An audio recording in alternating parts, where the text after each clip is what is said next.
Praise the Lord. இந்த August மாதத்தில் 5ஆம் தேதியாகிய இந்த செவ்வாய்க்கிழமையின் காலை வேளையில் தேவ சமூகத்தில் வந்திருக்கிற ஒவ்வொருவரையும் கர்த்தர் தாமே ஆசீர்வதிப்பாராக. இந்த நாளிலும் நம்ம தியானிக்கிற கர்த்தருடைய வார்த்தை நம்முடைய பரிசுத்த வேதாகமத்தில் ஆதியாகமத்தின் புஸ்தகம் 39ஆம் அதிகாரம் 23வது வசனம். The book of Genesis chapter 39 verse 23. கர்த்தர் அவனோடே இருந்தபடியினாலும் அவன் எதை செய்தானோ அதை கர்த்தர் வாய்க்க பண்ணினபடினாலும் அவன் வசமாயிருந்த யாதொன்றையும் குறித்து சிறைச்சாலை தலைவன் விசாரிக்கவில்லை. அல்லேலூயா. கர்த்தருடைய அருமையான இந்த வார்த்தைக்காய் கர்த்தரை ஸ்தோத்திரிக்கலாமா? யோசேப்பை குறித்து இந்த இடத்துல நம்ம பார்க்கிறோம். யோசேப்பு சிறைச்சாலைக்கு கடந்து சென்றார். தவறு செய்ததினால் அல்ல, தவறு செய்தார் என்று வீணான பழி சுமத்தப்பட்டவராக அவர் கடந்து சென்றார். நம்ம எல்லாருக்கும் அந்த இன்சிடெண்ட் தெரியும், நம்ம அதை அறிந்திருக்கிறோம். யோசேப்பு ஒரு ஸ்லேவாக அந்த இடத்துல ஒரு அடிமையாக அந்த இடத்துல விற்கப்பட்டு போத்திபாருடைய வீட்டில் அவர் உண்மையாக வேலை செய்கிறார். ஒரு இளம் வாலிபனாக அந்த இடத்துல இருக்கிறார். ஆனால் அந்த போத்திபாருடைய மனைவி ஒரு இச்சை நிமித்தமாக அவனை பாவம் செய்யும்படி அவங்க என்ன செய்கிறாங்க, தூண்டுகிறத பார்க்குறோம். ஆனால் யோசேப்பு கர்த்தருக்கு உண்மையாக இருந்தபடினால் நான் இந்த பாவத்தை செய்ய மாட்டேன்னு சொல்லி அவர் ஓடினபடினால கடைசியில் அவன் என்ன செய்தான், பழியை அவன் மேல் போட்டு விட்டாள். அவளுக்கு ஆதாரமாக அவனுடைய மேல் சால்வை அவளிடத்தில் இருந்தபடியினால அது அவளுக்கு நம்பத்தக்கதாக அது காணப்பட்டது. அப்போ அந்த போத்திபாருடைய அந்த மனைவியினுடைய அந்த ஹஸ்பண்ட் அவர் ரொம்ப கோவப்படுகிறார். இந்த காரியம் கேட்ட உடனே உன்னுடைய வேலைக்காரன் எனக்கு இப்படி செய்தான் என்று தன் மனைவி தன்னோடைய சொன்ன வார்த்தைகளை அவனுடைய எஜமான் கேட்டபோது அவனுக்கு கோபம் மூண்டது. யோசேப்பின் எஜமான் அவனை பிடித்து ராஜாவின் கட்டளையால் காவலில் வைக்கப்பட்டவர்கள் இருக்கும் சிறைச்சாலையிலே அவனை ஒப்புவித்தான். அந்த சிறைச்சாலையில் அவன் இருந்தான். யோசித்து பாருங்க, யோசேப்புடைய நிலைமை யோசித்து பாருங்க. ஒரு பாவமும் செய்யலை, ஆனால் சிறைச்சாலையில் அவனை வைத்து விட்டார்கள். அவன் ஒரு அடிமை. இந்த நாட்களில் சிறைச்சாலையில் இருக்கும்போது எவ்வளோ வசதி இருக்குது, எவ்வளோ அட்டார்னிஸ் அவங்க இது பண்ணலாம், அவங்க தங்களுடைய காரியத்தை அவர்கள் எடுத்து சொல்லலாம், கோர்ட்டுக்கு போகலாம். ஆனால் அன்றைக்கி அப்படி இல்லை. ஒரு சிறைச்சாலைனா அவ்வளோதான், அவங்க லைஃபே அங்கே தான், அங்கே முடிஞ்சிடும். அவங்க நிரபராதி, அவங்களுக்கு பேசுகிறதுக்கு யாருமே கிடையாது. பிரியமானவர்களே, அப்படிப்பட்ட ஒரு காலகட்டத்தில் யோசேப்பு அந்த சிறைச்சாலையில் போகிறார். அவருடைய ஃப்யூச்சரே ஒரு இருளாக இருந்த ஒரு சூழ்நிலை காணப்பட்டு இருக்கும். அப்படியான ஒரு சூழ்நிலையில் வசனம் சொல்லுது, கர்த்தரோ யோசேப்போடே இருந்து அவன் மேல் கிருபை வைத்து சிறைச்சாலை தலைவனுடைய தயவு அவனுக்கு கிடைக்கும்படி செய்தார். அல்லேலூயா. கடினமான ஒரு பாதை, இருளான ஒரு இடம், ஆனால் கர்த்தர் யோசேப்போடு சிறைச்சாலையில் இருந்தார். இன்னைக்கு கர்த்தர் நம்மோடு கூட எந்த சூழ்நிலையிலையும் ஆண்டவர் இருக்கிறார். அல்லேலூயா. நம்ம அதை விசுவாசிக்கிறோமா? இன்னைக்கு நம்ம சிறைச்சாலையில் கூட இருக்கலாம், ஆனால் கர்த்தர் அந்த சிறைச்சாலையில் தேவனுடைய பிள்ளைக்காக அவர் அந்த இடத்துல இறங்கி அவர் கூட இருக்கிறார். அன்னைக்கு யோசேப்போடு கர்த்தர் இருந்தார். அது மாத்திரம் இல்லை, ஆண்டவர் என்ன செய்கிறாங்களாம், அவன் மேலே கிருபை வைக்கிறாரு. அவனுடைய சிறைச்சாலையினுடைய அதிகாரிகளுடைய கண்களில் அவனுக்கு தயவு கிடைக்கும்படி கர்த்தர் செய்தார். நம்ம வாசித்திருக்கிறோம், ராஜாக்களுடைய இருதயம் யாருடைய கையில் இருக்குது? கர்த்தருடைய கரத்தில் இருக்குது. அவர் தன்னுடைய சித்தத்தின்படி அதை திருப்புகிற தேவன். அந்த பெரிய அதிகாரியுடைய கண்களில் யோசேப்புக்கு தயவு கிடைக்க செய்தார். உடனே சிறைச்சாலை தலைவன் என்ன செய்தானா, சிறைச்சாலையில் வைக்கப்பட்ட யாவரையும் யோசேப்பின் கையிலே ஒப்புவித்தான். அங்கே அவர்கள் செய்வது எல்லாவற்றையும் யோசேப்பு செய்வித்தான். யோசேப்புக்கு ஒரு பெரிய பொசிஷன் சிறையில் கொடுக்கப்பட்டுச்சு. அந்த சிறைச்சாலை தலைவன் என்ன பண்ணிட்டான், எல்லா சிறையில் இருக்கிற எல்லாரையும் யோசேப்பு கையில் கொடுத்துட்டு, நீ பார்த்துக்கோ, எங்களுடைய எல்லா காரியத்தையும் நீ பார்த்துக்கோ, நீ நல்லா திறமையாய் செய்கிறவன் என்பதை நான் அறிவேன், நான் உன்னை டிபெண்ட் பண்ண முடியும், என்னால் உன்னை நம்ப முடியும், நீ நம்பத்தக்க மனுஷனாக இருக்கிற அப்படின்ற அளவுக்கு அவனை உயர்த்தினாராம் சிறைச்சாலையில். கர்த்தர் அவனோடே இருந்தபடினாலும், அவன் எதை செய்தானோ அதை கர்த்தர் வாய்க்க பண்ணினபடினாலும் அவன் வசமாயிருந்த யாதொன்றையும் குறித்து சிறைச்சாலை தலைவன் விசாரிக்கவே இல்லை. அவ்வளோ தூரம் ஆண்டவருடைய கரம் அவன் மேலே இருந்துச்சு. என்னெல்லாம் யோசிப்பு செய்தானோ அதெல்லாம் வாய்த்தது. அதனால சிறைச்சாலை தலைவனுக்கு அவனை கவலையே படல. யோசேப்பினுடைய அத்தாரிட்டியில் இருக்கிற எந்த ஜாப்ஸ் எந்த கஷ்டத்தையுமே அவன் யோசிக்கல. அவன் யோசிப்பு நல்லா பார்த்துப்பாருன்னு சொல்லி ஒரு விசுவாசம். ஆனால் சிறைச்சாலையிலையும் யோசிப்போடு இருந்து அவனை கனப்படுத்தினார். ஆண்டவர் கூட இருந்தாரே பிரியமானவர்களே. இன்றைக்கி ஒருவேளை நீங்கள் அப்படிப்பட்ட சூழ்நிலையில் இருக்கிறீங்களா? வீணான பழியை என் மேலே சுமத்திட்டாங்க, நான் அந்த வார்த்தையை சொல்லவே இல்லை, இப்படி தான் நீ சொன்ன, இதை தான் நீ செய்தேன்னு சொல்லி என்னை எப்படி சொல்கிறாங்க அப்படின்னு சொல்கிற ஒரு சூழ்நிலையில் இருக்கிறீங்களா?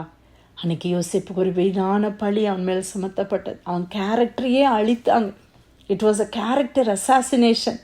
ஒரு இளமையில் ஒரு யங் பாய், ஒரு யங் மேனாக இருந்த ஒருத்த மேலே அப்படி ஒரு அபாண்டமான பழி. அந்த நாட்களில் வாய் திறந்து பேச முடியாதபடி யோசிப்பு சிறையில் போனார். ஆனால் எங்கேயாவது ஒரு இடத்துல யோசிப்பு, ஏன் ஆண்டவரே எனக்கு இது நடந்துச்சு, நான் உங்களுக்கு உண்மையாக இருந்தேனே ஆண்டவரே, ஏன் எனக்கு இந்த பாடுகள் ஆண்டவரே, ஏன் என்னைய சிறைச்சாலையில் கொண்டு வந்து அடைச்சிருக்கிறீங்க ஆண்டவரே அப்படின்னு அவர் கேட்டாரா? அப்படின்னு முறையிட்டாரா? எந்த இடத்துலையுமே நம்ம பார்க்கல. ஆண்டவர் சில பாதை வழியாய் சிலரை நடத்தும் போது அதை அப்படியே அக்செப்ட் பண்ணக்கூடிய மைண்ட் அன்றைக்கி யோசிப்புக்கு காணப்பட்டுச்சு. அவருக்கு அதிலிருந்து வெளியில் வரணும்னு ஆசை இருந்துச்சுன்றதை மட்டும் நம்ம புரிஞ்சுக்கிறோம். ஆனால் அவர் முறுமுறுக்கல, அவர் கம்ப்ளைண்ட் பண்ணல, அவர் கோபப்படலை. அவர் அப்படியே ஆண்டவர்கிட்ட பொறுமையாக காத்திருக்கிறார். வசனம் சொல்லுதில்ல, சங்கீதம் 46:10, நீங்கள் அமர்ந்திருந்து நானே தேவன் என்று அறியுங்கள். சில நேரங்களில் வீணான பழிகள் நம்ம மேலே வரும்போது, சில நேரத்தில் நம்ம நல்லது செய்வோம், ஆனால் பார்த்திங்கன்னா தீமையை செய்த மாதிரி நம்மளை போட்டு கஷ்டப்படுத்துவாங்க. அப்படிப்பட்ட நேரத்தில் அவங்கக்கிட்ட போய் நம்ம சொல்ல வேண்டிய அவசியம் இல்லை. என்ன இப்படிலாம் பேசுகிறீங்க, நான் இப்படிலாம் உங்களை ஏதாவது பண்ணனா, இதெல்லாம் உண்மையா, நிரூபித்து காட்டுங்க பார்க்கலாம் அப்படின்னு நம்ம போய் வாதாட வேண்டிய அவசியம் இல்லை. நீங்கள் அமைதியாக இருங்க, ஆண்டவர் உங்களை அந்த இடத்துல ஆசீர்வதிப்பார். ஹல்லேலூயா. சிறைச்சாலையின் அனுபவத்தில் இருக்கிற மாதிரி சூழ்நிலையில் இருக்கிறீங்களா? இன்னைக்கு கர்த்தர் உங்களோடு கூட இருக்கிறார். அன்னைக்கு யோசேப்போடு கர்த்தர் இருந்தார் அல்லவா, அதே கர்த்தர் உங்களோடு கூட இருக்கிறார். நீங்கள் செய்வது எல்லாம் வாய்க்கும். உங்களுக்கு ஆண்டவர் இரக்கம் செய்கிறார், உங்களுக்கு ஆண்டவர் தயவை கட்டளையிட பண்ணுகிறார். அந்த சிறைச்சாலையிலையும் யோசேப்பு உத்தமமாக இருந்தார். அவர் கொடுக்கப்பட்ட வேலையை அவர் ஜாக்கிரதையாய் செய்தார். ஆண்டவருக்கு பயந்து அவர் செய்தார். கர்த்தருக்கு பயப்படுகிற ஒரு இருதயம் யோசேப்புக்கு இருந்துச்சு பிரியமானவர்கள். மனுஷனுக்கு பயந்து அவர் ஊழியம் செய்யல, கர்த்தருக்கு பயந்து அவர் செய்தார். இன்னைக்கு ஒரு கம்பெனியில் நம்ம வேலை பார்க்குறோம், இன்னைக்கு ஒரு வேலையை நமக்கு கொடுத்துருக்குறாங்க, ஒரு பொறுப்பு, ஒரு ஊழியத்தில் இல்லை, சபையில் இல்லை, குடும்பத்தில், வேலை ஸ்தலத்தில் எனக்கு ஒரு பொறுப்பு இருக்குது. என் பாஸ் பார்க்குறாங்களோ இல்லையோ அவங்களுக்காக இல்லை. சிலர் பார்த்தீங்கன்னா பாஸ் வரும்போது மட்டும் ரொம்ப வேலை செய்வாங்க. ஆனால் நம்ம கர்த்தருக்கு பயந்து வேலை செய்யணும். என்னை பார்க்கிறவர் தேவன். ஹல்லேலூயா. அவர் தான் என்னை ஆசீர்வதிக்கிறவர். பாஸ் இல்லை, உங்கள் சிஇஓ கிடையாது, உங்கள் மேனேஜர் இல்லை, கர்த்தர். அவருக்கு பயந்து நீங்கள் செய்யும்போது நிச்சயமாக கர்த்தர் உங்களை உயர்த்துவார். அவனுடைய வார்த்தை சொல்லுது, கர்த்தருடைய கருத்துக்களை நம்ம பலத்த கருத்துக்களை அடங்கி இருக்கணுமா. ஏன்னா ஏற்ற காலம் வரும் பொழுது தேவன் உங்களை உயர்த்துவார். யோசேப்புக்கு ஏற்ற காலம் வருகிற வரைக்கும் சிறைச்சாலையின் அனுபவம் இருந்தது. ஆனால் ஏற்ற சமயம் வந்த பொழுதோ சிறைச்சாலையின் கதவுலாம் தானாய் திறக்கப்பட்டது. யோசேப்பு சிறைச்சாலைக்கு அதிகாரியாக இருந்தான். ஆனால் எகிப்து முழுமைக்கும் அதிகாரியாய் கர்த்தர் அவனை உயர்த்தினார். அதே கர்த்தர் உங்களையும் உயர்த்துவார். நீங்கள் தேவனுக்கு முன்னால் உண்மையாக இருக்கும்போது. ஒருவேளை இன்னைக்கு நீங்கள் போய் குற்றச்சாட்டு சாட்டப்பட்டு பயங்கரமான பழிகளை சுமந்து கொண்டு இருக்கலாம். ஆனால் உண்மை ஒரு நாள் வெளியே வரும். கர்த்தர் உங்களை உயர்த்துவார். நீங்கள் போய் வாதாடாதீங்க, ஆண்டவருடைய சமூகத்தில் காத்துருங்க. ஆண்டவரே நீங்கள் தான் எனக்கு நீதி செய்யணும் ஆண்டவரே, நான் உங்களை நம்பி இருக்கிறேன் ஆண்டவரே அப்படின்னு உத்தமத்தை விட்டுறாதீங்க. நான் பெருசாக நல்லவனாக இருந்து என்னத்துக்கு அப்படின்னு விட்டுறாதீங்க. உங்கள் உத்தமத்தை கெட்டியாய் பிடித்து கொள்ளுங்கள். யோபு சொல்கிறார், நான் கெட்டியாக நீதியை பிடித்து கொள்ளுகிறேன். ஆமாம், உத்தமத்தை கெட்டியாக பிடித்து கொள்ளுங்க. எந்த நேரத்தில் நம்ம கேரக்டரை யாரும் மாற்ற முடியாது.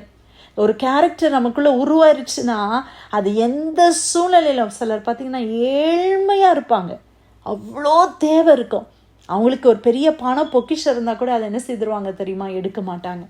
அதை கரெக்டான ஆள்கிட்ட கொடுத்துருவாங்க. அது அவங்களுடைய கேரக்டர், அது அவங்களுடைய கேரக்டர். அப்படிப்பட்டவங்க ஒரு நாள் உயர்த்தப்படுவது நிச்சயம். ஏன்னா தேவன் அந்த உண்மையை பார்க்கிறார்.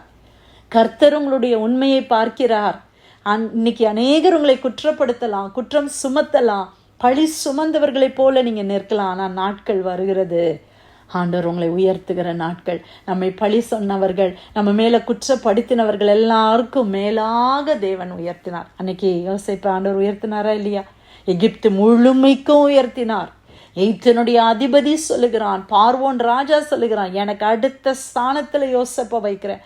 அவனுடைய பெர்மிஷன் இல்லாமல் கையை காலை கூட யாரும் தூக்கக்கூடாதான். அந்த அளவுக்கு அவனுக்கு அதிகாரம் கொடுக்கப்பட்டது. பொத்திபார் மனைவியெல்லாம் அடங்கியிருப்பாங்கல்ல, அவங்கெல்லாம் எப்படி யோசித்திருப்பாங்க? ஆண்டவர் உங்களை உயர்த்துகிற நாள் வரும். அது வரைக்கும் கர்த்தருடைய கரத்தில் அமர்ந்துருங்க. உண்மையாக இருங்க. ஆண்டவர் உங்களோடு கூட தான் இருக்கிறாரு. ஆண்டவர் உங்களை கைவிடலை. சொல்லாத்திர நம்ம நினைக்கிறோம், ஆண்டவரே என்னை கைவிட்டுட்டீங்களா ஆண்டவரே. இல்லை பிரியமானவர்களே, அன்னைக்கு கர்த்தர் யோசேப்போடு சிறைச்சாலையில் இருந்தார் இல்லையா? அந்த மாதிரி உங்களோடு கூட எல்லாரும் அவதூறாய் பேசும்போது, நிபச்சொற்களை பேசும்போது, கை நீட்டி பேசும்போது, நம்மளை குற்றப்படுத்தும் போது கர்த்தர் உங்கள் கூடவே தான் இருக்கிறார். இயேசுவை என்னெல்லாம் குற்றப்படுத்தினாங்க யோசித்து பாருங்க. இயேசுவை என்னெல்லாம் பேசினாங்க. பேயின்னு சொன்னாங்க, பிசாசுக்கு தலைவன்னு சொன்னாங்க. அமைதியாக இருந்தார்ல. நம்மளை கூட என்னென்ன வார்த்தைகள்லாம் பேசினாலும் அமைதியாக நம்ம இருப்போம். ஆண்டவர் ஒரு நாள் உயர்த்துவார். ஹல்லேலூயா. ஆதியாகமம் 39:23 கர்த்தர் அவனோடே இருந்தபடினாலும், அவன் எதை செய்தானோ அதை கர்த்தர் வாய்க்க பண்ணினபடினாலும், அவன் வசமாயிருந்த யாதொன்றையும் குறித்து சிறைச்சாலை தலைவன் விசாரிக்கவில்லை. கர்த்தர் கொடுத்த வார்த்தைக்காக நன்றி செலுத்தி யாராவது ஜெபிக்கலாமா?